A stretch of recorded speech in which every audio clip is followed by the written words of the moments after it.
10 000 francs sur la cash nette, 50 000 soki bakangio après 22 heures.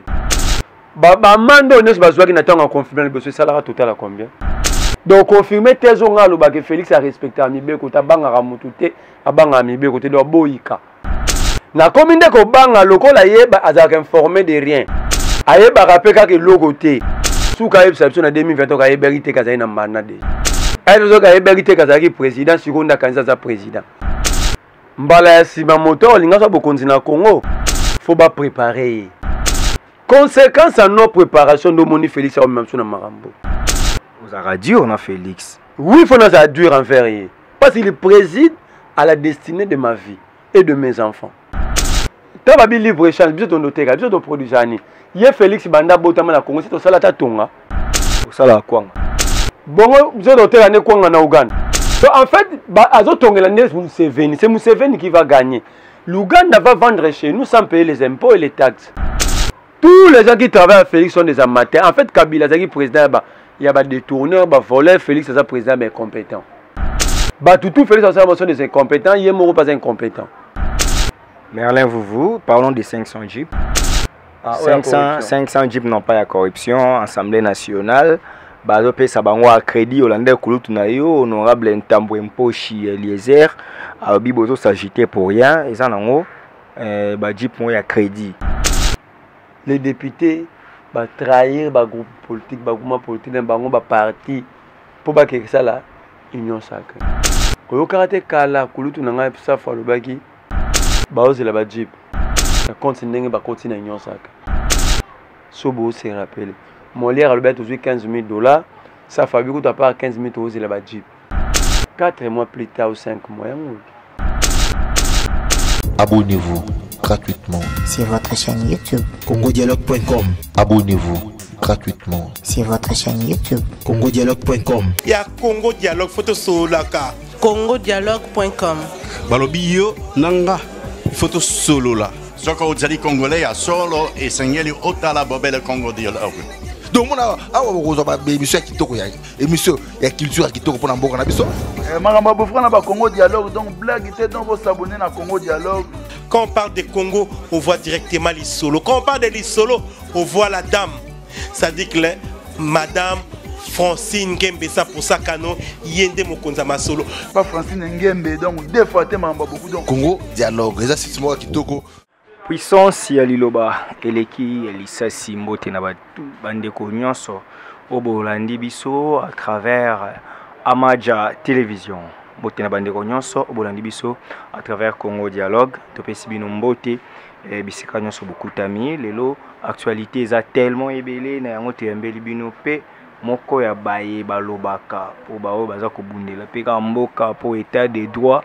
Ils ont facilité donc mon montage vecteur à développement na coin ici Kazali yo peut place aux asala effort aux ala vecteur et à développement to yami Merlin vous boyez bien et aller kakape mingi et pas na biso lelo tozo solani mo mambo belé to pese na mbote un résistant un patriote quelqu'un qui dénonce toujours. Merlin bonjour mbote ndeko Steve mbote na banyosa betando na yo.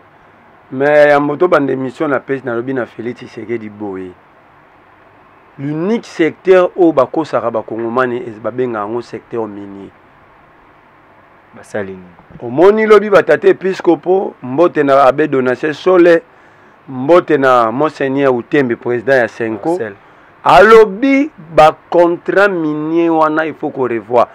Non seulement ya kala na obasena tangwa Félix.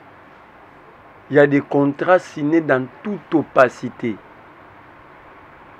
avec légèreté. Or, il s'agit de l'unique source. Il y a revenu où il y a soutenance, il y a budget national. Tout au produiseur, un autre budget soutenu par nos mines. Donc, si Félix Tshisekedi veut réussir son mandat, veut se rattraper dans la perte à temps l'exibato, c'est de revoir les contrats miniers et que ces contrats soient signés en bonne et due forme en respectant les règles. Lelo yo c'est un cocoté libango pour ba telemeli mo mambebele c'est un ko ba boye justice za la politiser Et il faut penser que c'est une raison. On base l'église, il faut baser au milieu du village. Pourquoi il faut pas mon pouvoir, oh justice soit là et instrumentalisé. Pourquoi ça? L'église est dans le milieu du village. Voilà le langage des Kinois et des Congolais. L'église est à côté à Bosolo, côté à vérité. L'église est dans le milieu du village. RDC. L'église est à côté à vérité. C'est que l'église a dit. Nous le voyons. Il y a une justice à double vitesse, à deux leviers. Une justice sélective ici devant nous. Je te donne un exemple. Bakangi Batou, Baolanda Bamatata pour un détournement. Félix il sort 25 millions à chaque Jeep pour député. Source d'argent. Où est les chefs? On va arriver à faire papa puisque pour balingi. Au moins l'église catholique a une histoire. L'église s'est bâtie même pour l'indépendance. Même beaucoup. L'église s'est battue. Quand la porte aux alternance à l'Ukuta au Félix à Gendo Iba Bokonzi, Basangsana Kabila. Si l'église était l'église a dit profane. Thérèse Kapanga la babome la carte église. Rossi. Batomona Basango, Bapapé Piscopo, Tomona Basser religieuse, Bakata Bango Bilamba, Baprofana l'église. Donc l'église fait partie de ce combat et l'église a toujours été aux côtés du vérité. Et cette vérité, il faut la chercher. D'abord, le peuple a la vérité, le peuple a appelé à ne pas avancer. Donc, biso, tout ça côté vérité. L'église a lobé loko ça maka. Ngaza qui na boloko. Naza na prison a dit donner lobo. Tout n'a fait c'est que dossier de donner lobo comment. Les lots de donner lobo en Belgique. Toutes les personnes arrêtées dans les dossiers 100 jours. Où est Jamal? Jamal en Afrique d'ici. Ah, Jamal Azobé, la Zana Centre Moncol. Ah, Zana Moncol, ça c'est une information à jouer. Et on a bien peu journée, c'est beau sur Arabiso. Jamal est en Afrique d'ici. Félix Tshisekedi ici a signé une ordonnance libérale et dit qu'à peine et les autres. Bah, quand ils ont Benjamin Oueng a déjà offert, a déjà sur son corps. Lobby à lobby lundi, Mouima Bimi. Quoi ça les inani? Mais là, je l'ai. Donc cela en fait veut dire quoi? Cela veut dire que, mais dans tout ça, l'État n'a rien gagné. Or, la loi veut que ce Bokani va te détourner. Mais il faut pas que ça bille roi. Bon. À deux fois, on faut que bien, une équivalence. Il y a bon, l'État a gagné. C'est l'État qui a déboursé beaucoup d'argent pour organiser le procès de banquette. Donc l'État est perdant. Non, mais n'est-ce pas Vital Kamere et Babi, Okanga, bien, on a Libanda. On a dit Okanga ya Kamere pour une boutique à Benjamin Wenga. Pour une boutique à déjà Sokok. Il y a grâce présidentielle. Est-ce que dans l'infraction de détournement, la grâce présidentielle est envisageable? Voilà place Bassango a raison. Quand tu es arrêté pour détournement des deniers publics, ou blanchiment d'argent, ou corruption, donc tu es mis à l'écart, il y a la grâce présidentielle. Tu vas purger la peine dans son entièreté. Mais Kolobaki Babimi si Bango, la grâce présidentielle, c'est encore grave, donc c'est le chef de l'État qui viole les textes. Donc confirmer tes ongalo que Félix a respecté Amibe côté banga ramutute, abanga Amibe côté de Boyika. Boyika ndeni bino vraiment. Acheli bino awa mta boba Félix a respecté attaquer Goma, yo ana komi kovanda na Beni. Nabi, moi j'ai comme l'impression Félix est dans la campagne électorale. Na commune de Kobanga, lokola yeba azak informé de rien. Ayeba rappelé que logoté. Na souka exception en 2020 ka yebérité kaza na mana déjà. Ayeba ka yebérité kaza ki président seconda candidat président. Pour banda campagne, ce que Félix était de faire, c'est ce qu'il devait faire pendant la campagne et maintenant matérialiser. Il vous a promis de siéger à Beni. Il s'est installé à Beni. Bien. Mais on a tué hier à Beni. On a tué hier, là, lui il est là. On a tué hier, avant-hier. Mais on ne peut pas quand même trouver une solution mais à la... Pour te dire que la solution ne viendra pas parce que Félix est allé habiter Beni ou Goma. La solution viendra à restaurer l'État. Parce qu'ici, l'État n'existait pas. Nous sommes dans une forme, dans une sorte de Far West. Congo vivent comme État. Je peux te donner plusieurs éléments qui montrent que nous ne sommes pas dans un État. Nous sommes dans un non-État. C'est pourquoi même le simple État de droit est un problème pour Bachang. Parce que nous ne sommes pas dans un État.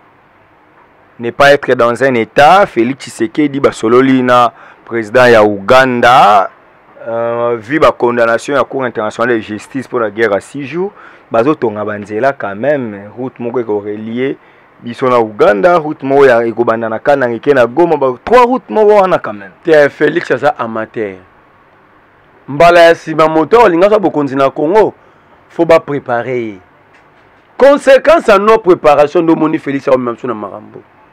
Vous avez dit on a Félix. Oui, il faut nous dur envers lui parce qu'il préside à la destinée de ma vie et de mes enfants. Il faut être rigoureux envers lui. Parce que l'Uni n'attendait les Maputa, Chilombo, Félix, Ayer, non, le respect quand même comme une institution. Non. Le président de la République est une institution. Je ne l'ai pas insulté, je ne l'ai pas manqué du respect. Les traités d'amateur. Mais il est amateur, l'amateurisme, c'est quoi? Ce n'est pas de l'injure ni insulte. Il ne connaît pas ce qu'il est en train de consulter. Il n'est pas professionnel. Justement, il n'est pas professionnel. C'est un amateur. Regarde, il construit 223 km de route, Goma, Ouganda. Kassindi. Cette route va prendre une partie de l'Ouganda, 20 km seulement l'Ouganda, et ça va traverser 2 provinces et plusieurs territoires du Congo. L'objectif, c'est que la libre-échange. Tu vas libre-échange, tu vas noter, tu vas produire. Il y a Félix Banda Botama na Congo, c'est au Salata Tonga, bisou. Pour ça, la Kwanga. Bon, vous avez noté l'année Kwanga na Ouganda. Donc en fait, c'est Museveni qui va gagner. L'Ouganda va vendre chez nous sans payer les impôts et les taxes. Nous, au retour, on n'a rien à donner. Nous sommes dans un rendez-vous de donner et recevoir. Mais nous n'allons que recevoir et nous n'avons rien à donner. C'est très grave. Je te donne un exemple. Félix a sali 67 voyages. Avec le Kabe investisseur. À la fin de compte, il va classer Congo parmi les pays au risque. Deuxième pays après Yémen. Il y a des statistiques. Nalobi na yote, écoute bimawati. Donc vous alimentez seulement les choses, même quand Abraham dit que Bino est commis haine. Abraham na Laura Bwanga. Na ebiete. Mais oui, bikombone. Na yoka ki na mona ki tweet moya mutu ba komi Abraham Laura Bwanga na ebiete. Ye moko ba bengana na présence pour na incompétence. C'est quoi ebié? Mais la zoe bisaye zelate. Tous les gens qui travaillent à Félix sont des amateurs. En fait, Kabila Zaki président, il y a des détourneurs, des voleurs. Félix est président, mais compétent. Tout Félix sont des incompétents. Il est pas incompétent. Professeur Aminé n'est pas un président. Toi, tu veux me dire que André Mbata c'est un grand professeur. C'est un professeur, n'est pas un grand professeur. Mais Betty Kawa, maman, société, c'est là, hasard doctrinaire. De grands professeurs, c'est des Nyabirungu, des Sambo. Doctrinaire, on la droite. Doctrinaire. Aloba bien qu'en Afrique, il est parmi dans la top D. Il y a des constitutionnalistes en Afrique centrale. À comment livrer André Mbata? Un professeur, grand professeur, à comment dire? Il y a 2000 livres. Attends, il va arriver à noter dans la Kalali. Ok, il y a André Mbata. A dit avant que ça va avancer. Ici, le pays est très mal géré. Félix a amateur, batunaï personne va incompétent. Prof Mbata amateur. Oh Mbata tu n'es compétent toi amateur.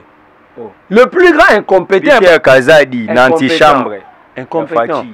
Regarde, il est dans l'Assemblée provinciale, non Peter Kazadi, l'Assemblée provinciale de Kinshasa. Qui était le président de la commission d'enquête sur Zand? Oh bah autorisé qu'ils engobent Tonga Wenze partout. C'est pas Peter Kazadi. Les faits sont là, Bino Bozo Lingabsoto Loban. Les faits sont là. Jacquemaine Chabania amateur. Chabania ça l'a raté. Kabound à Kabound. Ah, il y a eu autant raté. Pardon. Au tali tweet na Mikolo a lobby qu'on doit diminuer les trains de vie aux institutions parce que le peuple est dans la misère. Tant que va réduire le train de vie à l'institution, Kabound dans l'Assemblée nationale, ils ont créé un poste en Ratassine. Ils ont ajouté un poste. Deuxième vice-président. Mais c'est la nouvelle loi quand même. Mais justement, lui il est là, dans cette chambre-là. La chambre qui a créé ces postes-là. Kabound fait partie, non, de cette chambre-là. Deuxième personne. Siège dans la chambre. Tant que on prend Kabound, quand vous avez des étudiants au sommet de l'État, quand vous avez un poste, vous fonctionner. na mbongo mutu wana ozala na bureau ozala na cabinet mobimba ozala na représentation na province. Tous ces gens-là, il faut recruter, il faut créer des bureaux, il faut louer des bâtiments. Il faut équiper des bâtiments. Kabound pour naï. Bando Sanso bagangi ngai Kabound, bureau bimi. Voilà. Il dit. Donc, c'est compliqué pour les intellectuels congolais. Les intellectuels congolais disent une chose et son contraire au même moment. Mais quand vous les critiquez parce qu'il est étudiant, de l'autre côté, vous critiquez quelqu'un parce qu'il n'a pas un diplôme, mais que voulez-vous? Autant mieux muto ya yaki kozwa diplôme personne. Nga lobité Kabound azama elete. Na bi pété kana diplôme té. Mais il ne comprend pas ce qu'il est en train. En fait, na lobaki na yoza pouvoir ya ba amateur. Baza ba professionnel té. Ils n'ont pas été préparés à gérer. Kabouya n'était pas préparé. Attends, Kabila pesa Félix pouvoir, na idée que Félix baza ba amateur ba ko jouer ba ba Kabila route bien. C'est ça en fait la logique à Kabila. Il y a comme ça la veine à Kabila. Non, ça il y a une logique, réalité en Wana. Kabila donnant le pouvoir à Félix, il y a rien. Il a regardé la vie qui est en Belgique. Groupe de Félix en Belgique comme un ranger. Nous avons une prison à ranger, moi je donné l'eau. Il y a une prison pour un faut en écrire. Regarde Mouninga Félix à Outéri Belgique qui bat sa Maliba. Ram Yangwana. À suspendre pour ton autre prison, Ram Zoom. Donc, escroquerie à ciel ouvert. Je me demande si ces gens ont eu le temps de travailler là où ils étaient en Belgique. Mais il y a des taxes. Sans des taxes et impôts, les pays ne peuvent pas quand même vivre. Déjà, nous avons des taxes. Nous avons des impôts. Mais le premier problème, mes amis. Tout fout à la taxe et bien impôt, bon, on ça. Mais oh, quand même, Abraham a publié sur Facebook, à lobby, na minute oyoyo, le lundi, où est qui ministre qui basa, na RTPC, ba installé Wi-Fi na yen BTP, na compte y a taxe. Abraham wana ba ebisanga vanda na États-Unis. Tout n'est so ça na CNN. Te sérieux lokuta. Bon, Rosa ba no fungula la porte à bureau. Azaka ndemo na bana banani. Na ba noye chani ba no fungula ba porte à Banque mondiale. Mazaki ne ko ça la carte à Banque mondiale te. Na bina oboyi. Quel lien y a-t-il entre le réseau Wi-Fi na taxe RAM? Abraham Rosa et la Bisson. C'est pas la charge d'Abraham, c'est la charge de Kibasa. Mais c'est lui qui a tweeté, non? Non, il a informé sur Facebook. Azolo Babache, Wi-Fi na université. Les Congolais sont morts à cause de la manque de connexion internet na Goma. L'OVG, l'Observatoire volcanique, bazangi connexion internet. Quand Abraham, il y a des gens qui il faut se taire définitivement. Rien que la Mamboléga na Goma ya volcan. Il faut que nous avons échoué. Gardons silence. 2023, toi emballé Bilo Toki. Après catastrophe naturelle, mais vous critiquez toujours. Mais justement, c'est lui qui a parlé du réseau Wi-Fi. Vous êtes capable d'installer la connexion Wi-Fi à Anaïnikin. Mais nous avons perdu les nôtres, nos compatriotes, par manque de 10 000 $ pour toute la connexion à OVG. 10 000 $. Donc Abraham, ce que ça mon toit à la classe, bon, on tourner normal. Farabate. Kamba Wi-Fi na mamweto le kana goma kana na jouer mais joueur ne vona fanda nan. Ça c'est un. Deux, biso gérer un réseau Wi-Fi. On n'a pas un haut débit. Tout gérer une connexion Wi-Fi. Donc tu comprends directement que affaire RAM na Wi-Fi, rien que par connexion haut débit, étalement mon état biso. Fibre optique ti lelo. Baba ki yo batakala baliembo ba bazongeli petit chigo. Donc en fait RAM eza escroquerie à Félix. Il y a beau frère qui bat sa Maliba. Na moi na Félix on a ngombe nga prince de Samunda. Anthony Wana. Un Belge, parce que c'est un Belge ce garçon là. Aïe na Congo, azo rationner ba Congolais. Biso poste goya to na présidence. Si na commune ma groupe activiste c'est to okuta na tout ça la réunion poste oyo. La présidence Félix a biso ce qui ramouane est normal parce que déjà net au son barassim l'état doit taxe mon net au bengani wana même to bengani 30 secondes l'état en a pris mon radozo Mais pour le même activité, tu fous à combien de taxes? Et pour ça, le téléphone, bungi, il faut ba. Il y en a qui ça, ba téléphone bungi, ba toi, qui bat ça. Ou à zongi cité, ou à retracer cap. À ça, il y a retraçage, car il y a circuit ba qui na téléphone on est ça. Bah, au foot d'arabe. C'est un mensonge. Bah, tu, dans la monnaie, ba responsable, il y a le Kouta, le rôle et tout. Bon, Félix est mon le Kouta, faut se payer qu'à battre le Kouta. Félix a cosine. Ah? A cosine. Ah, mais Félix a cause ça qu'on fait sur la 400 000. 400 000 francs congolais, ça $200. À cause ça gratuité, on est simbate. Bah, qu'on a m'tendant liambon. Ah? Banque mondiale a 1 milliard de dollars. Bah, qu'on a bakangé pour 2 millions. 998 millions. Et qui n'a ce qu'on a? Bah, qu'on a 2 millions. 998 millions de Tigali. Ce que ça. Merlin, on doit avancer. Au moins, le gouverneur Gentini Mbaka, quand même, il est là. Quand on a un membre, quand on a un membre, il y a des gens qui ont un neni batubakenda koloka. Ngazando quitté. Aux a ville à Kinshasa, tu bénéficies. Bébé n'a rien à goleka, on a soko qui est ticket na classe. À goleka na avenue démocratie. Si ma soko est kochanga miko, tu n'as un membre bilate. Les gens qui ont un ngai moto ça kandenge nini pa kuma koloka. Parce que ngai na loka kate ngala banotangelo mamba batu baloka ka pongo bile so kel tala muto asala terrasse likolo na balcon terre de ville. On est à répondre à bango moko. Yo mona ba passager ba dimanche awa Christian Lema un musicien ana conférence de presse kuna. Est-ce que vous imaginez un hôtel de ville? Ça les komi kuna batekaka na masanga. Moto azo ebisanga bia so ngi to mela so calme to kena biso kuna. Na balcon terre de ville. Mais auto bimisa communiquer moko aki babare fonctionner tete. Kasi kuna ezo sala. Boye bongo bilando langwela wapi. 10 000 francs pour un client ou azo mela na ba. 100 000 francs pour un mkolo ba. Na bengi ba 10 000 francs pour un manque à cash. Na lobby boy. 5 000 francs pour un non respect couvre. Félix Banda ya na ngobila ata emploi ya bana makasu no ba créaté. 10 000 francs sur la cash nete 50 000 soki bakangio après 22 heures. Ba mando ne se bazwa ki natanga confirmer le besoin salaire total à combien? Mbongo ne kenda wapi? Sous la place publique. Bon, et bazo scroquer batou. Et la discipline, c'est pour éviter la troisième vague de la Covid-19. Nabi va se raboyer. D'abord, faut passer sur rapport. Il y a un moment donné, c'est na premier tour. Soit disant première vague pour te éviter bandaki quand il a quand. Soit disant deuxième vague, tu éviter bandaki quand il a quand. Troisième vague, il y a caraboué, mouillé, baza libre. Mouillé mené, il faut pas en prison, baza là qui est positif, mouillé. Mouillé, mais habite troisième vague, oui, ben indien batou baé na. Nakati ya l'aéroport nyos à travers le République Batia ba site de détection. Il y a test à coronavirus. Vous savez ça combien? Vol international $50, vol national $30. So ça li calcule ba mbongo na to bi ba millions de dollars écoute à travers la République.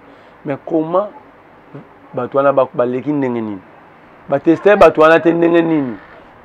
Donc Mouyembe place na eza na prison. Il a échoué, il a bouffé notre argent, c'est un escroc. Il nous a escroqué Mouyembe. Oh mais il nous a escroqué, qu'est-ce qu'on a bien gagné? Bon, bambon c'est que n'a eu bambon va $50. Mouyembe fois qu'il est en prison, il nous a escroqué, c'est un escroc.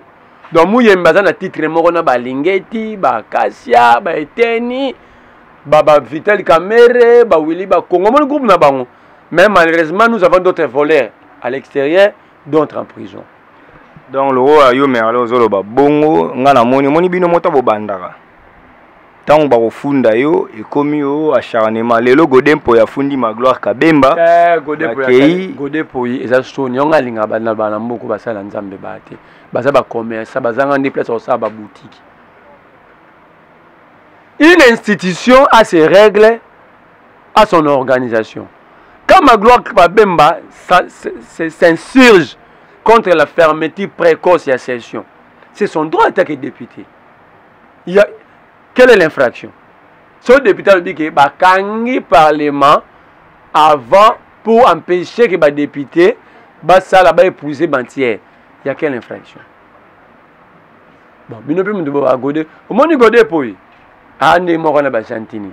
Donc, je n'ai pas retourné en gâté pour nous. 15 thèses. 15 nini? Thèses. À jouer licence à l'Ibrozo à Génie. Tu as besoin de ça thèse à doctorat. 15. Mais il y a un tient béré. Donc, thèse en couleur. Mon dans la terre. Thèse n'est en Attends trop. Attends, ba université. Tout le monde a un thème l'église n'était. Mais ça trafic d'influence. Christonomie, Deus ex machina. Ça trafic d'influence. Ba maman na mikolo ba otanga mambo la ba comprendre. Ba koko na ba ya l'église. Il y a le bas à part au Sambela il faut. En fait, si c'est vrai que Godé comme t'a porté plainte. Mais l'avocat lui-même a fait la déclaration hier à la cour d'appel. Si c'est vrai que cette plainte a été inventée ou créée par Godé Poui, le bon sens veut que arrêter.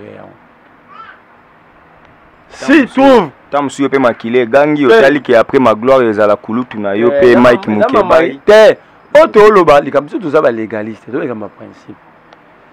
Il y a un règlement intérieur qui gère les députés. Dans le cadre intérieur, les sanctions sont prévues. Mais bureau assemblée siège qui Hollandais rapporteur était junior. Bureau assemblée et ces arabongoté. Ils sont dans les faux. Voilà quand vous ramassez des députés dans la rue et beaucoup de battent dans la rue, beaucoup de députés. Il y a un règlement intérieur qui veut que toute chose, tout conflit entre les députés soit géré dans le conseil des sages. Pourquoi en dehors des commissions parlementaires, il y a beaucoup de parlementaires qui ont un conseil des sages? Que Godé peut me répondre. Pourquoi au-delà de la commission? Problème est ça. Pourquoi au-delà de la commission parlementaire, il y a beaucoup de parlementaires qui ont un conseil des sages pour régler les différends entre les députés? Godé peut être président, mais au premier primo, il est député comme Magloire Kabemba. Ce sont ses amis députés, pour les soucis de l'organisation, l'ont placé à cette place-là.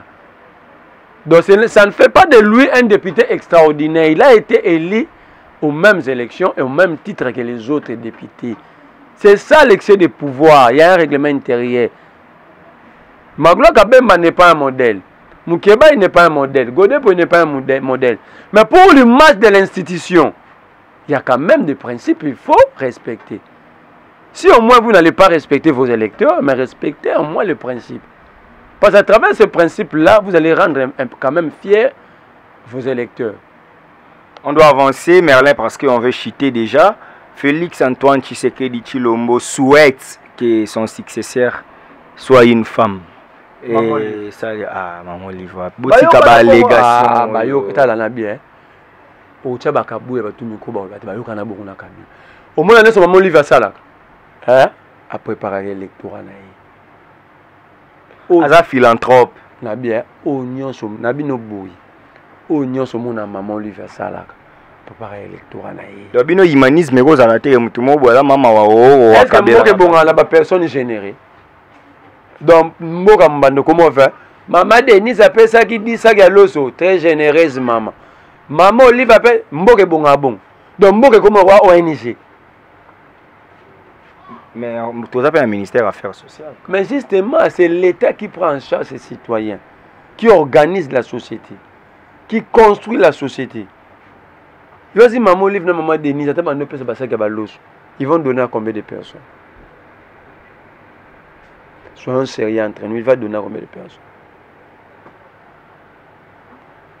Cela veut dire un pays, on ne la construit pas par des dons. Donc, pour Nayo, ndenge facha lo bagi bongo ezaki maman Olive mutoko. Oh, mais na ebisio, c'est l'accord na bango ya kingakati. Kabila rasu na posa kozonga na pouvoir ti. Kabila sait que imagine na pouvoir, ça va encore créer de grands troubles. Bah, des ordres aux aléas graves. Et Kabila en est conscient. Kabila veut maintenant placer quelqu'un. Et la personne idéale pour Kabila, c'est Maman Olive. Merlin, parlons des 500 jeeps. 500 jeeps n'ont pas la corruption, Assemblée nationale. bazopesa bango a crédit Hollande kulutu na yo honorable Ntambwe Mposhi Eliezer alobi bozo s'agiter pour rien eza nango ba jeep mo ya crédit. Pourquoi na ba législature nyonso baninga bazwa boloba te na oya bango nde bolingo bimisa miso exactement toloba te po bon bazwa ya crédit ya nyongo Eliezer bazopesa ye pas Félix pour ça ndenge batrahisaki baninga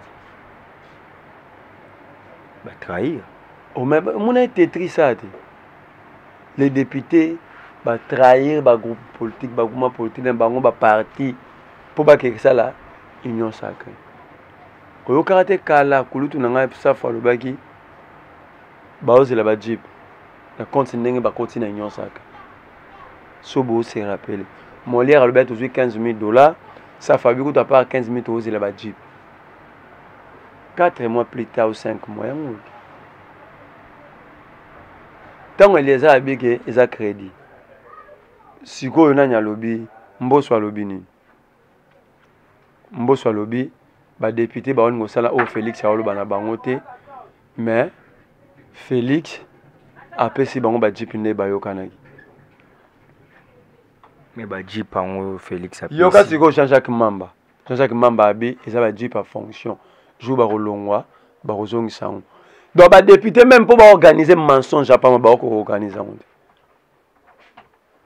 mpo baorganize ka ndenge akokosila bato mais je demande mes chers députés même vos mensonges il faut les canaliser l'organiser l'IGF est où pour enquêter yango ange moko abimaki to diabulu moyaki apesi Félix 25 millions $25 millions mon cher ami dans un état où les militaires sont très mal payés les enseignants n'en parlons même pas les médecins en grève grève ba médecin bomisi na artiste mama chako nazo kenod les belés à fonctionnaires sont sous-payés mais Félix lui a 25 millions pour acheter les jeeps à donner aux députés. Honte à la République. Dans la République, donc Félix a construit une nouvelle bourgeoisie au détriment des prolétaires qui est le peuple. Le peuple souffre et se distribue des jeeps. Tala ba mituka ba policiers ne sont pas tambula na ba ketchwa. Ba koto na ba venir beba mama bulunde no samsa. Ba kengela biso. Pourquoi ne pas acheter des jeeps pour notre la police? Pourquoi ne pas acheter ces jeeps pour nos phares d'essai? Bateau Banoganga soutenant les phares d'essai, ils n'ont pas vu ce que Félix a fait. Oui, donner les moyens à l'armée. Il a préféré appeler ça député. Ou il a appelé ça moyen à la police. Tamboula kaka à côté de la camp militaire, on a des soldats qui vivent. Les policiers quand nous font les appels, tu vas pleurer. Ils vivent dans des conditions inhumaines. Mais pendant tout ce temps, Félix fait le choix de donner les jeeps à ceux qui sont déjà payés à l'auteur de $14,000 les mois. Bah, Missou Baloba 11, Missou sous 14, Missou 17.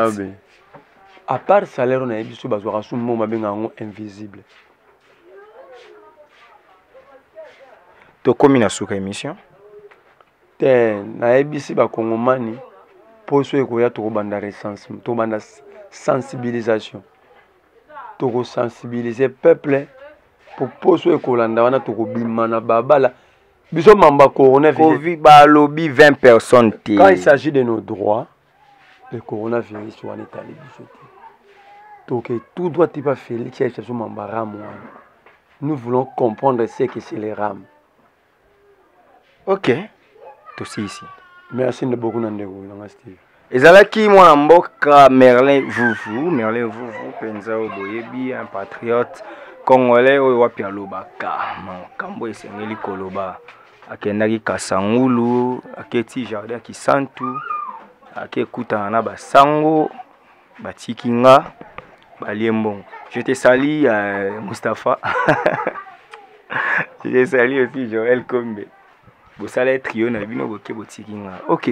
C'est bon, Maton Domingue na bande retour. Merci d'être laissé à la Mégane depuis Switzerland. Matondo mingi na Père Louis-Marie de Jésus, bon retour au pays.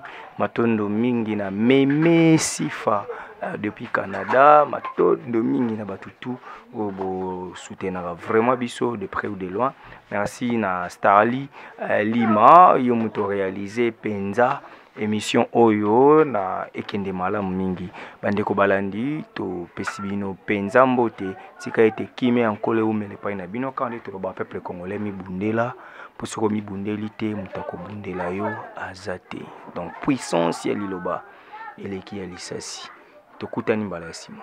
Abonnez-vous gratuitement sur votre chaîne YouTube. congodialogue.com. Abonnez-vous gratuitement sur votre chaîne YouTube. congodialogue.com. Il y a Congo Dialogue photo solaka. congodialogue.com. Balobi yo nanga photo solo là. Soko ozali congolais ya solo esengeli otala bobele Congo Dialogue. donc mona awa bokozwa baémission ya kitoko ya émission ya culture ya kitoko mpona mboka na biso makambo ya bofrana ba Congo Dialogue donc blague te donc vous s'abonner na Congo Dialogue. Quand on parle de Congo, on voit directement les solos. Quand on parle de les solos, on voit la dame. Ça dit que Madame Francine Ngembesa pour ça canon yende mokonza masolo. Pas Francine Ngembe donc deux fois te makambo beaucoup donc Congo Dialogue eza site moko ya kitoko